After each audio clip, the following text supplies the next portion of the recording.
terkasih dalam Tuhan Yesus Kristus, berjumpa kembali di dalam Daily Wisdom hari ini. Raksasa, apakah saudara pernah melihatnya? Mungkin belum, tetapi saudara pasti tahu kan apa yang dimaksud dengan figur tersebut.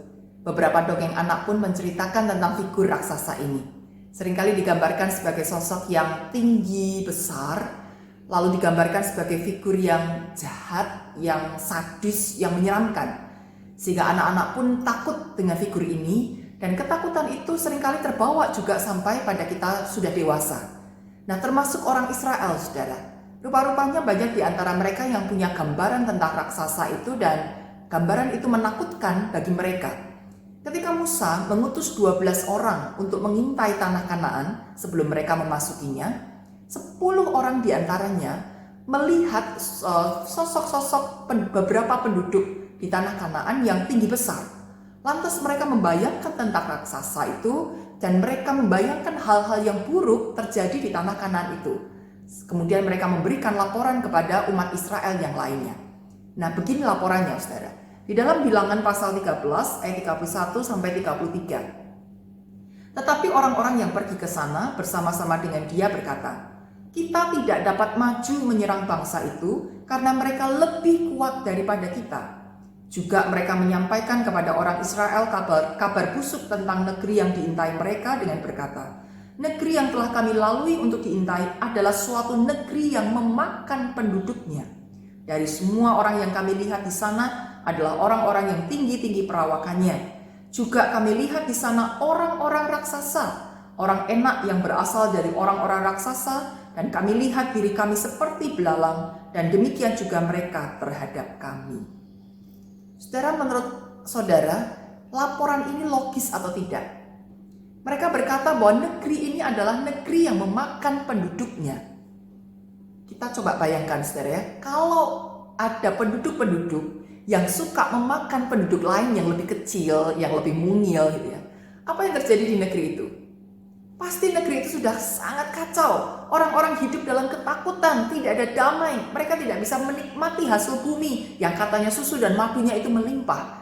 Dan bukankah orang-orang kecil di sana lama-lama pasti akan punah kan? Karena dimakan oleh orang-orang yang lebih tinggi besar itu. Nah, apa yang mereka laporkan ini menjadi tidak logis, saudara. Kenapa? Karena mereka membayangkan sesuatu yang buruk dari sebuah penampakan orang-orang yang badannya lebih besar dari mereka. Dan mereka lantas membandingkan dirinya itu seperti belalang. Saudara, inilah yang seringkali terjadi dalam kehidupan kita. Sebetulnya yang besar itu bukan masalahnya, tetapi kekhawatiran dalam diri kita. Raksasa kekhawatiran itu seringkali ada dalam diri kita. Kalau kita punya anak kecil, saudara, seringkali kita takut bahwa anak-anak ini akan menyentuh sesuatu atau terkena sesuatu yang berbahaya karena ketidaktahuan mereka. Lantas kita mudah untuk memberikan kalimat-kalimat larangan. Jangan pegang ini, jangan sentuh itu, jangan ke situ, nanti bahaya, nanti celaka. Di satu sisi betul kita harus menjaga anak-anak ini karena mereka belum banyak tahu. Tetapi bukan lantas dengan penuh kekhawatiran sehingga kalimat-kalimat kita begitu menyentak mereka dan menghalang-halangi mereka untuk bereksplorasi. Jangan lari-lari, ya, jangan ke sini, jangan ke situ.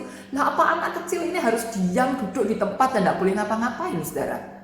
Bukankah ini masa pertumbuhan mereka untuk mengeksplor banyak hal? Dampingi, tapi bukan dengan kekhawatiran. Dan bahkan ketika anak ini sudah beranjak remaja, yang mestinya mereka sudah lebih tahu banyak hal ya, tapi tetap saja kalimat larangan itu keluar. Jangan berteman dengan ini, pilih-pilih teman, hati-hati. Kalau punya kelompok bermain, pilih yang benar-benar. Jangan bergaul dengan kelompok ini, jangan berteman dengan kelompok itu. Jangan pergi ke sini, jangan pergi ke situ. Tetap saja ada banyak larangan. Karena kita khawatir. Sampai di situ, bahkan ketika anak-anak ini sudah mau menikah pun, kita masih tetap khawatir. Apakah nanti istrinya akan mengasihi anakku? Apakah nanti suaminya akan membahagiakan anakku? Dan bermacam-macam kekhawatiran yang lain terus kita tumbuh kembangkan sampai kita dewasa, bahkan beranjak sampai lanjut usia. Nah, saudara, bagaimana kita harus mengatasi hal ini? Apakah kita ya mau terus terjebak di dalam raksasa-raksasa kekhawatiran dalam pikiran kita? Mari kita lanjutkan ya, saudara. Bilangan pasal 14 ayat 6 sampai 9. Tetapi Yosua bin Nun dan Kaleb bin Yefune yang termasuk orang-orang yang telah mengintai negeri itu, mengoyakkan pakaiannya dan berkata kepada segenap umat Israel, "Negeri yang kami lalui untuk diintai itu adalah luar biasa baiknya. Jika Tuhan berkenan kepada kita, maka Ia akan membawa kita masuk ke negeri itu dan akan memberikannya kepada kita, suatu negeri yang berlimpah-limpah susu dan madunya. Hanya janganlah memberontak kepada Tuhan dan janganlah takut kepada bangsa negeri itu, sebab mereka akan kita telan habis. Yang melindungi mereka sudah meninggalkan mereka, sedang Tuhan menyertai kita. Janganlah takut kepada mereka."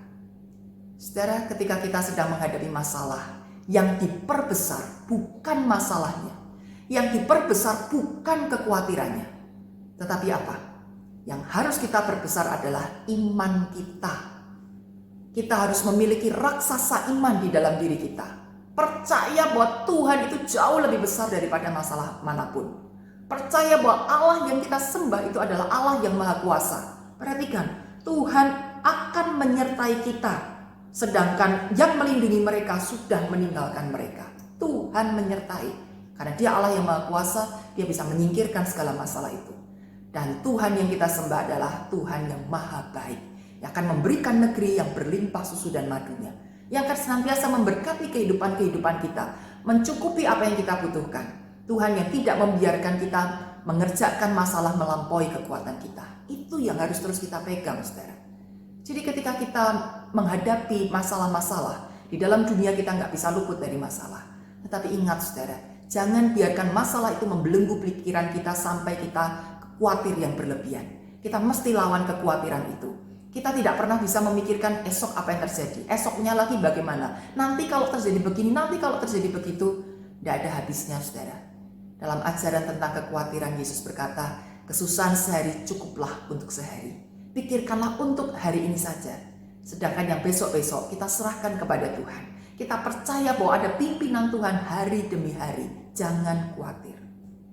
Milikilah raksasa iman dalam diri kita, supaya kita bisa menyingkirkan raksasa-raksasa kekhawatiran dalam pikiran kita. Teruslah bersemangat, teruslah berjuang untuk menjalani hidup ini dengan tetap memiliki iman yang besar kepada Tuhan yang maha kuasa dan Tuhan yang maha baik. Tuhan Yesus memberkati.